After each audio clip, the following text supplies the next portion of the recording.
When do I reopen? How do I reopen? If I reopen, how do I change my product? What customers do I go after? Are customers coming back? If they're going to come back, what are they going to expect? Do I make them wear masks? How do I do sanitation? How do I change my product? How do I make money if I can only do it at 30% capacity? And so there's all of these really big questions that operators are struggling with. And initially, we had planned a webinar for this, and then it just became clear a webinar was going to be completely insufficient. And so we decided to do a one-day virtual summit that would be devoted to this particular topic. Welcome to the Tourpreneur podcast. Travel industry veteran Shane Whaley will take you on a journey with fellow tourpreneurs, sharing their tips, ideas, insights, and success stories to inspire you to make your tour business the best it can be. And now, here is your host, Shane Whaley. Hello and welcome to episode 98 of the Tourpreneur podcast. Today, we're joined by a friend of the show. Most of you know him, Douglas Quinby. He is the CEO and co-founder at Arival. And I wanted to catch up with Douglas because last week, Arival announced a virtual one-day summit. Now, playing with an open hand here, I was a little cynical in my response if you're on our Facebook group. So I wanted to talk to Douglas to find out more about the agenda, more about why they've decided to open up a virtual one-day summit. And also, Douglas wrote last week that this, and to quote him, this ain't another freakin webinar. Now, Douglas and his team recognize much of the magic about going to an event such as Arival is the beers you share with peers, or having a coffee with someone who is in another part of the industry, or having lunch and getting to find out about a new booking platform that's out there. That's the magic. It's the community, it's the networking, which is very, very difficult to replicate online, as we all know.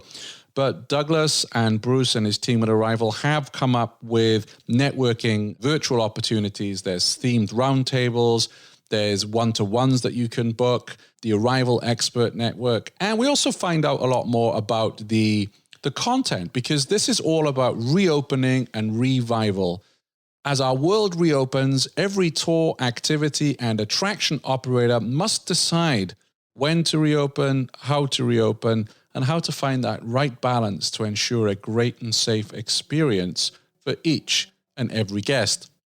In this one-day virtual summit, you will get exclusive insights from Arival research, hear from operators already open on what's working and how guests are responding, and connect with industry experts and other operators to discuss, share, and learn to take on the challenges we all face and the decisions we all must make. Initially, this was priced at $149. However, Arival have listened, and if you go to tourpreneur.com/98, I will add a promo code to this to that link where you can actually register for free. That's for tour operators only. So make sure you do that. I hope by the end of listening to Douglas today, you decide you do want to register. If you are working, because I know many of us are having to work jobs right now to pay the bills, they will be available recorded. So make sure you do register. Also, you may be in, I know we have lots of listeners in Asia and Australia who are as exciting as the experts are, and the speakers are probably not going to get up at 2 a.m, wherever it may be, to listen in. So you can access those recordings, but you do need to register. So without further ado, let's cross over to Douglas Quinby. The world's only weekly independent podcast for the tours and activities industry. This is Tourpreneur. Douglas, welcome back to Tourpreneur. It's been a while since we hosted you on the show. Thanks for having me. And it's amazing to see how much Tourpreneur has grown since the last time. I was one of the first, and now it's like everyone's talking about it. So congrats for what you've created, Shane. It's amazing. Thank you. I appreciate it. This is actually episode 98. Can you believe? That's amazing. That's to see see what's happened in our industry over the past 2 to 3 years. That's great. So thank you for everything you're doing. I appreciate it. And the reason I wanted to have a chat with you today is you've launched a virtual summit on June 25th. And I wanted to share a bit more about the summit with our listeners. So how did this all get started? Most people would think, well, we have this little thing called the pandemic, which has changed our industry and so many industries so profoundly over the past couple of months. And so probably many people would think, well, as a result of the lockdown and our inability currently to hold in-person events, that we, like many others, are launching a virtual event. But in fact, we have been planning on building virtual components to our in-person events almost, since we launched the first event. So certainly the pandemic has accelerated the urgency, the need, but we've actually always believed that some virtual component to in-person events was going to be especially important for the tour and activity and attraction community, and especially for this growing world of small tourpreneurs that may not be able to come to a conference, but could still really benefit from the networking and the connections and learning. So that's kind of a bigger picture, like where it's come from, but it's been in planning for a while. And specifically with this forum, the summit that we're launching on the 25th, it's really about reopening because, one of the things that it's just questions that have been coming up. I've been seeing them in your newsletter, in your Facebook group. We're hearing this from all sorts of operators and in different ways. Big questions around when do I reopen? How do I reopen? If I reopen, how do I change my product? What customers do I go after? Are customers coming back? If they're going to come back, what are they going to expect? Do I make them wear masks? How do I do sanitation? How do I change my product? How do I make money if I can only do it at 30% capacity? And so there's all of these really big questions that operators are struggling with. And initially, we had planned a webinar for this, and then it just became clear a webinar was going to be completely insufficient. And so we decided to do a one-day virtual summit that would be devoted to this particular topic.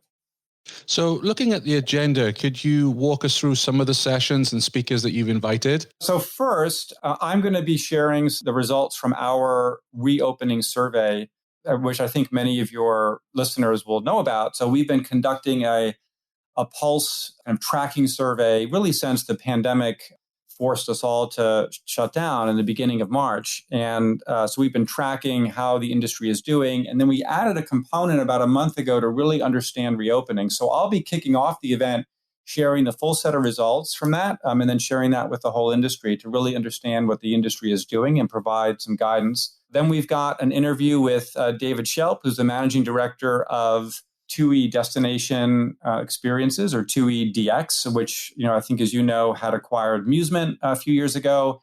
And, originally our thinking there was 2E is also the largest tour operator in the world, the largest kind of package vacation operator. And so we wanted to speak to them about how they're reopening, how they're working with day tour and activity providers. But then, we saw just within the past couple of weeks, the news about the deal between Musement and Booking.com, and then a little bit of controversy around that. So I think we'll have a pretty interesting discussion with David. And then we have two short interviews with two operators that have reopened. And the idea is to hear, well, what are they learning and what have they seen? And the first is Roger German, who's the CEO of the Florida Aquarium in Tampa. So they've been open since May 10th, actually, for members, and then May 15th for the general public. So he will have had 6 weeks now of learnings from reopening and how their visitors have responded and what are the steps that they've been taking and how they've navigated some of the really tough questions around reopening for, a larger attraction. And then we have a discussion with Jared Baroque of Nightly Spirits, who I think he had done a short blog post for you, Shane, about what he's learned. So, and Jared represents kind of very different. It's a small pub and ghost tour operator, operates in a handful of cities across the U.S. So we wanted to have this experience of a larger attraction and then also a small operator. And then we have some other sessions on marketing, on distribution in the recovery. We have as well a discussion with two operators who have not yet reopened and some of the steps that they're taking. One is Stacy Schuster from Ripley's in New York, which is an attraction in one of the most, as we all know, one of the most affected cities and destinations in not just the US, but in the world. And then Carrie, founder of Atlanta Film Tours, will be talking about why they have yet to reopen, even though in Georgia has begun to reopen. And some of the things that she's dealing with as a film tour operator and how she's dealing with her transportation, her buses, and how she's planning to adjust her product and her business. So yeah, lots to talk about on the program. Sorry, and Shane, you should jump in and tell me to stop talking because I could go on all day and bore your listeners talking about the program we've developed. No, it's not boring at all. I mean, I'm interested in who you have speaking because, and we'll get on to the price of this later on, but it's still a full day that you're investing, right, in order to educate yourself. So I think it's important that we talk through some of the sessions that are available. And I take my hat off to you because I was just saying to a tour operator this morning that part of our strength and weakness as an industry is we're so fragmented. So, where he is based, he was saying he's reopened and nobody's worried about masks and hygiene. And he's created pages on his websites, which are getting no visits whatsoever. I said, well, that may be true for you. But for a tour that's reopening in New York City, it's going to be the exact opposite, where it's a hot spot. And that's how fragmented the industry is. There's no one size fits all here. And I like the blend you have. And that's why I wanted you to walk us through the agenda, that this isn't attractions heavy or attractions led. There's something here for everybody. And I think even with the attractions, there are hopefully, because I know you're a skilled interviewer, so hopefully some lessons as well for operators that they can take from what some of the large attractions are doing as well as they're coming into recovery. I think everyone has to deal with the question, for example, of, do we make our guests wear masks? Yeah. And what do we do? And I've had this conversation so many times with operators. What do you do if you have 8 people on a tour and, maybe you've got a family and they're concerned and they want to wear masks. They want everyone to wear masks. And then you have a few folks who don't. And I think we've all seen, unfortunately, how this issue has become politicized to a certain degree. But I think every operator needs to think about how they want to do this. And it's not just about, what you want to do, but it's how do you make all of your guests feel great? We were talking about this in another discussion. I think we did the webinar together with Peak about, and the question came up of diversity. I think all of us, in our industry, it's one of the great things about commerce in general, but all of us, we want to have everyone. I want to have everyone come to my conference. I want large attractions and small attractions. I want large operators and small operators. I want Black-owned operators and white-owned operators. I want, Democratic operators and Republican. I want them all. I want them all to have a great time and all to feel comfortable and to be successful together. And for every business owner that you're dealing with guests like this, it's a tightrope that we all have to walk. Sure. And full disclosure, a couple of weeks ago when you announced the summit and I was asked in our Facebook group, what did I think? And I said, well, I'm not enamored by the content. It's $149. And honestly, I'm sick of virtual tours. Virtual webinars. And I'm sick of virtual tours as well, but we won't go there. Had this happened 2 or 3 months earlier, I'd have been all over it. But going through kind of the saturation point of online learning, that was my response. But having seen the agenda now, because obviously you firmed that up, I can see it's a good blend and this is really relevant information for people in terms of reopening. And also you revised the price. So it is $0, correct, for tour operators currently?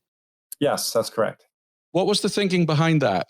We heard a lot from our partners, from a lot of operators who I think had a lot of the same questions that you did. What's the value of this? Is it really worth it? What is a virtual summit? How is it different from a webinar? And I think we're all figuring this out. I mean, just like operators are figuring out as they launch virtual experiences, for example, how much do they charge for that? Do they charge anything for it? Initially we thought we should charge. It costs us money to run the event. This is not just a webinar. It's not just setting up a Zoom call. It's a very robust platform that offers all sorts of networking possibilities, as well as content and a lot of the discussion and activity around the content. So there's a lot to it. But at the same time, the fundamental issue was this has been such a difficult period for operators. we've been in a period of basically no revenue or near no revenue since late February or early March. In some cases in Asia, it's been a bit longer, where the impact of the virus happened earlier. So we just internally decided, what, the most important thing we need to do right now, especially for this topic, is just to open it up, get people exposed to it, and let's try it and let's help operators through this. I will say though, we can't be free forever. For operators. But we're figuring this out, but for us, the most important thing right now is to help operators weather this difficult period, as I know it is for you, and to help them grow their businesses. Would you consider, or I would advise you to do this, is to add a donate button so that operators go through the day, they've got a lot out of it, and they want to give you something? I appreciate that, and we have thought about doing that, and we may. I guess two things. We've talked about this, I think, earlier on. I think we had an exchange on Twitter about this. Yeah. I think back in March or so when Skift had done this as well, and it spurred a lot of thinking for me. And I wanted to say too, and I don't intend any criticism with Skift or anybody else. I think everyone has to run their business in the best way that's right for them. And Skift has been, for me, an inspiration in so many ways. They've done a lot of really innovative things around business to business media and events and research and different things. So I certainly wouldn't want to give that impression that I'm criticizing them in any way. I think, for us, the question was, our constituents, all of our constituents, or not all, but most, are small to medium-sized businesses. And this has been, utterly devastating for them. And so I just, the idea of, asking for money just, just didn't, just personally at the time, and, didn't sit right. And I'm like, okay, and look, Arival, we're not an essential business, right? We try to be as essential as we can for the tour activity and attraction community, but we're not on the front lines, and you can't compare that to the personal devastation of what has happened in our world. So at the time, back in March, my thinking was, look, let's, if you want to donate, please donate to a charitable organization. I'm sorry, I've ignored all of your advice that I tell all of my webinar attendees to shut off all of my applications. I apologize to all of your listeners, but I'm about to go on back-to-back webinars, and I've just ignored all the best practice rules. So my apologies, but that's fine. So that's where I was at the time personally. I think we may do it, for this event, and I appreciate that, but. So it's just the pull, the debate, that I think we were all having internally and frankly, myself personally. Did you know every weekday Shane curates the most interesting news articles in tours and activities and sends them out in a snappy daily digest? Grab your copy of the Tourpreneur Daily Briefing at www.tourpreneur.com. I mean, I'm a great believer that if you value the content and you've got a few quid and you can afford it, then do it. So for instance, with Skift, I donate to them because they write some great pieces on the industry, but also I love their morning podcast. My warm down after my run or whatever is I listen to their 3-4 minute podcast every morning, and it sets me up for the day. I know, being a content creator, that doesn't happen by magic or for free. They have to pay someone to do that. So I'm happy to chip in. And obviously for those operators out there that are completely broke right now, I get it. But for others who think, wow, I got a lot of value out of this one-day summit, I want to send something across to Arival to help them out. I understand where you're coming from. And even on the brief, I did the buy me a coffee thing, and I hated putting that out. I really struggled with it because I thought, I don't really want to ask for money, like you say, from an industry that's struggling. But then we all have our own costs, and there's hours that you put into that. There's the cost of the mail server and everything else. And I really want listeners to take away that you need to fund your business. You've lost in-person conferences this year due to the pandemic, so you should be supported. But we'll cover that a bit later on. So I think you should definitely have a donate button. I would definitely donate to you if I got value out of the day. But I wanted to touch on something. You made me smile. You wrote a post on the summit and you said, "This ain't another freaking webinar." So I wonder if you could then share with us a little more about, so you've got themed roundtables, one-to-ones, Arival Expert Network. So this is what we're looking at. This isn't just a sit on a Zoom meeting and listen. No. You've got these interactive sessions. Can you tell us a little bit more about the themed roundtables? Yeah, well, so let me just step back. I mean, just quickly, there's a section in that article where I pose the question, how do you create virtual serendipity? And I think you've talked about this before, like the magic of in-person events and conferences, and for that matter, like travel, right? The experiences that we create, it's the unknown, it's the things you don't expect. So it's that person that you meet on a tour, that the other guest or that local, that just changes your experience for the day. And likewise at a conference, the content is fantastic and it can be exciting, and you have all of your industry colleagues there, and there's something electric that happens on stage. And that's a huge part of it. But then it's when you're all together later in the networking lounge or at a networking event or at the bar or over dinner, and then you talk about what's happening for the day, and then you strike up what could be a partnership which changes your business. And it's that kind of magic and serendipity which happens at in-person events, which I think is a real question. I think, you maybe as a source of some of your original skepticism. Certainly for me, I'm skeptical about it too, to a certain degree. So how do you create that in a virtual context? How do you create some of that magic? And so we've spent a lot of time, and really it's my team in particular. I'd like to take a lot of the credit here, but I've got some much smarter people on the crew. Our Chief Operating Officer, Bruce Rosard, Lynn Fetterman, our VP of Operations, our Head of Registration and Events, Heather Torrey, and others who are really thinking, okay, how do you create that kind of bonding and the networking that we work so hard to create in our physical events? How do you do that, virtually? So one of the things that we feel we have to do virtually is to create some structure around it.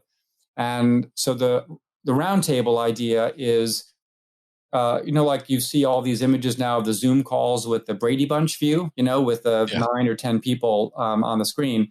So what we've set up are, these are scheduled topical roundtables. Think of them like if you go to a conference and you have topics, at a roundtable over lunch, and you might talk about, distribution, or you could talk about insurance or whatever, or maybe all of the food tour operators want to get together.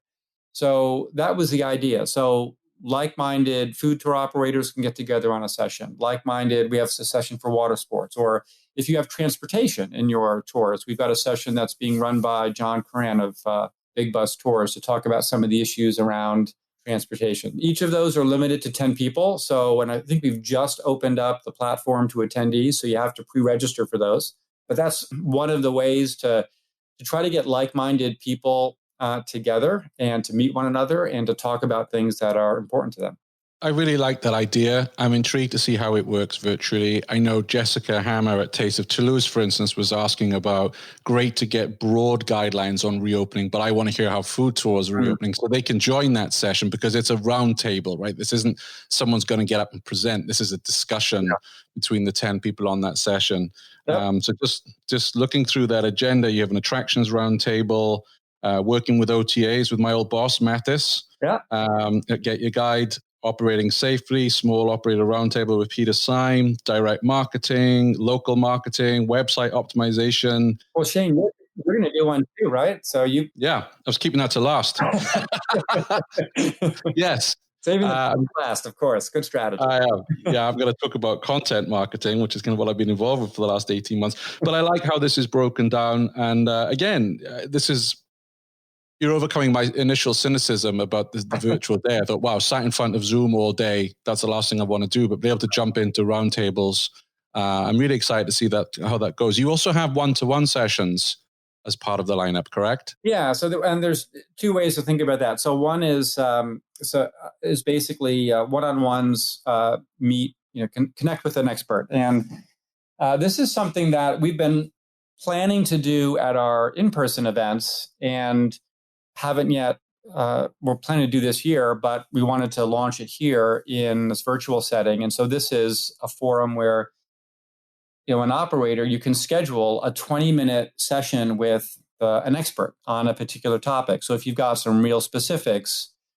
about how to implement certain types of sanitation procedures, you can set up a 20-minute chat with John Peel from CNC, for example. And so if you've got a specific question on marketing, distribution, local marketing, we've got all the experts there and their area of expertise set up, and you can book a slot in their calendar. And they're all they're all under strict guidelines. They're not allowed to pitch, right? So this is not an opportunity for them to